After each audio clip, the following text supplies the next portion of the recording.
पुढची बातमी पाहूया। जनतेच्या मनातील मुख्यमंत्री हे एकनाथ शिंदेच आहेत असं महत्त्वाचं विधान धैर्यशील माने यांनी केलं। एकनाथ शिंदेंसारखं नेतृत्व मिळणं हे आमचं भाग्यच असल्याचं त्यांनी म्हटलंय। कोल्हापुरातील आभार सभेत धैर्यशील माने यांच्याकडून शिंदेंचं भरभरून कौतुक करण्यात आलं। साहेब, रेकॉर्डवर आज तुम्ही उपमुख्यमंत्री शासन म्हणत असेल, पण जनतेच्या मनातला मुख्यमंत्री कोण असेल तर तो एकनाथ संभाजी शिंदे हा जनतेच्या मनातला मुख्यमंत्री आहे।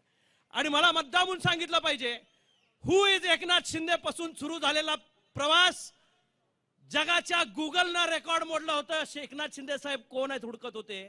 आज तळागाळातल्या शेवटच्या माणसाला जरी कुठं जाऊन विचारलं आणि साहेबांची गाडी थांबली तर बारकं शेमडं पोरग सुद्धा येत आहे आणि शिंदे साहेब आले म्हणताय। ही ओळख 2-2.5 वर्षामध्ये खऱ्या अर्थाने एकनाथ शिंदे साहेबांनी तमाम महाराष्ट्राच्या नवतरुणांच्या हृदयावर कोरून ठेवली।